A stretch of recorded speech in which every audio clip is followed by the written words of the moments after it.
You walk around this building and everyone is so supportive and so excited about what is happening with the Fever. Furthermore, a statement made in Indianapolis continues to be a hot topic in the basketball community. At last, Amber Cox, general manager of the Fever, raised her voice. Additionally, her remarks on Caitlin Clark went beyond a corporate press release. Because it was clear-cut, truthful, and full of information, it portrayed a picture that most fans had never seen. Beyond what you've read in a headline, there is more to the truth about what's actually happening within that organization. This is a multi-layered story, so hold on tight. Additionally, each layer will alter your perception of Indiana in the Caitlin Clark era. Let's start at the beginning of the issue before we even discuss what Cox stated. No one could have predicted what would happen when Caitlin Clark, the first overall pick in the 2024 WNBA draft, departed the stage. The basketball community knew this. The most popular athlete in women's sports history smashed records at the University of Iowa. Millions of people watched, purchased jerseys, and purchased seats. The Fever was controlling a movement rather than only selecting a participant. That shift was accompanied by expectations, criticism, and pressure that most franchises never encountered. The front desk employees were aware of this.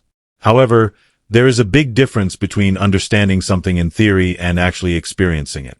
In 2024, Caitlin Clark had an incredible rookie campaign. Her average was 19. With 2 points and 8 assists per game, he led the league. In both the first and ninth seasons, the Fever team she led made it to the postseason. She received the Rookie of the Year award.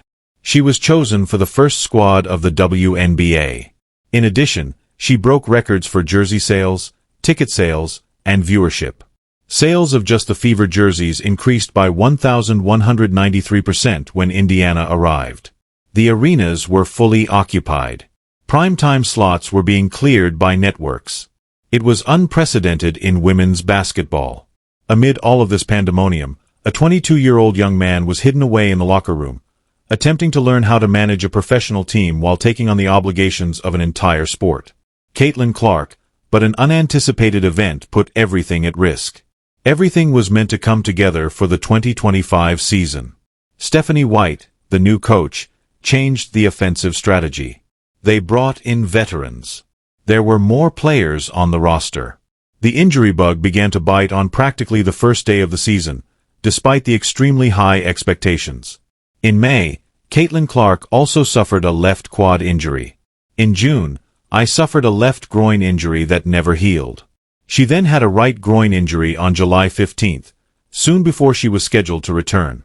It was over after that. She was seen wearing street clothes on the sidelines of game after game. The supporters were upset. There were loud criticism. There were rumors on every conceivable platform regarding her health, the team's communication, and the real situation at Gainbridge Fieldhouse. Then there was the social media post on September 4th that caused everyone in the basketball community to stop scrolling. It was verified by Caitlin Clark that she was finished for the year. She answered, "Disappointed isn't a big enough word to describe how I am feeling." The season had ended. She had only participated in 13 games. However, at the time, this was not receiving enough attention. The general manager of the Fever was about to make a much more significant statement than most people had anticipated. As she took the microphone, Amber Cox didn't hold back. She clarified that Caitlin Clark had fulfilled all conditions to be permitted to reappear in that court. Cox said, "No one worked harder than Caitlin," during exit interviews with the team. Nothing like, "Nobody wanted to be out on the court more than Caitlin," would be said by an executive defending the brand. These are the comments of someone who has seen a player struggle through rehabilitation every day and fail for no fault of her own. Cox's official written statement claims that Clark worked out for hours each day in an attempt to make a comeback. "There just wasn't enough time left in the season for her to safely return," she continued. Amber Cox stated, "So, the organization decided to shut her down, making it clear that long-term health will always take precedent over a risky comeback." However, Cox's most provocative statement had nothing to do with the injuries. It was about the future. At this point, things start to become interesting. Cox did not hedge when reporters questioned him about the future. She refrained from using ambiguous language while discussing potential or possibilities. She gave them a direct look and expressed her belief that when Caitlin Clark returned in 2026, they would witness her reach new heights. "I think we're going to see another level," Cox remarked. "It is unimaginable to even think of." Consider for a moment that during an injury-plagued 2025 season, this player averaged 16 points, 5 assists, and 8 points a game in just 13 games. He was chosen for the All-Star team for the second consecutive year. Despite playing only a little part of the season, she dominated the national conversation about women's basketball, and the team manager asserts that she hasn't even used a brand new piece of equipment yet. It's not a statement for public relations. It should be noted by the rest of the WNBA. But it wasn't just Caitlin Clark's talent that gave Amber Cox more self-assurance. She also revealed another facet of Clark's management of her sidelines time. This is the part of the story that distinguishes Clark from the others. When they are injured and unable to compete, most elite athletes go dark. They can occasionally be seen at games. They wave to the audience before disappearing into the training area. That wasn't done by Caitlin Clark. And although she was out due to injury, Clark was on that plane for every road trip the Fever took. She was vocal, involved, and focused despite sitting on the bench during every game, supporting teammates in real time. Cox described her as an excellent friend and leader during a time when most players would have quietly accepted a lower role. Kelsey Mitchell, who scored a career-high 22 points per game and assumed the offensive load while Caitlin Clark was sidelined, stated in a podcast interview that she was angry about Clark's timing but emphasized that getting her back at 100% was always the best core. The front office's pursuit of a big celebrity deal infuriated them. They desired the security of their locker room. Specifically, the athlete said, "Protect the culture that we've started." You see, a team that is internally disintegrating doesn't talk like that. That is the rhetoric of a group that is aware of what they have and is unwilling to change it. However, not everyone has been prepared to embrace them. Additionally, everything was in risk of crumbling before it had a chance to breathe due to the scandal surrounding this locker room. You recall the time Cheryl Swoops lighted a match on Gil's Arena if you were watching the WNBA in late 2024. The Hall of Famer claimed that there was a lot of conflict among the Indiana Fever group and hinted that players were uneasy with Caitlin Clark's attention. "There's a lot of other stuff going on that players are like, 'This ain't where I want to be,'" stated Swoops. The assertion quickly became well known online. For weeks, it was one of the most talked about stories in women's basketball, complete with arguments, screenshots, and viewpoints. There was only one issue. Cheryl Swoops acknowledged that she wasn't in the locker room when questioned about the details. There was no proof. The story was not co-signed by any player. While seated with Sue Bird and Diana Taurasi at another March Madness performance in April 2025, Caitlin Clark addressed the rumors head-on. Recognizing that people often assume they know what goes on behind closed doors, she said that the personnel in that facility were the only ones who actually knew the facts. She said that the disturbance was more related to individuals who were successful than anything that was going on in Indiana. Then, in 2025, the Indiana Fever's on-court performance without their idol was more impactful than any press conference. Consider what Indiana managed to achieve over the season without Caitlin Clark. For the first time in team history, they took home the WNBA Commissioner's Cup. In the opening round of the playoffs, they triumphed over the Atlanta Dream. They advanced to a winner-take-all Game 5 in the semifinals before defeating one of the most prominent teams in the WNBA, the Las Vegas Aces, in overtime. They were only one victory away from making their first trip to the WNBA championships in more than 10 years. Without their most significant player, all of that. Clark was shouting encouragement, giving defensive assignments, and celebrating every basket as if she had made it herself on the bench and sides. Not only was Amber Cox's assessment of her leadership positive, it was also true.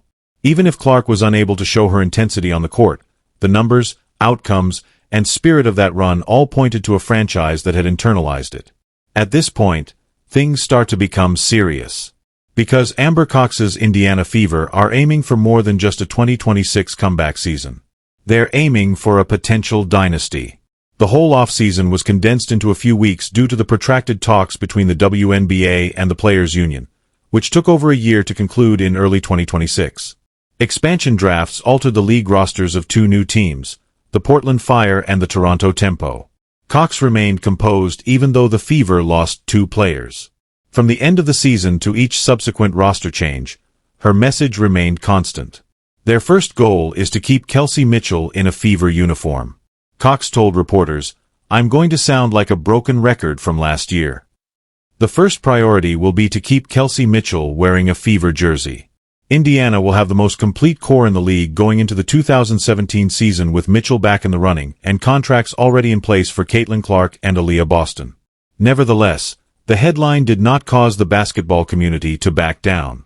Even Amber Cox was ecstatic when Caitlin Clark appeared as a special contributor on Basketball Night in America with icons like Carmelo Anthony, Vince Carter, and Tracy McGrady.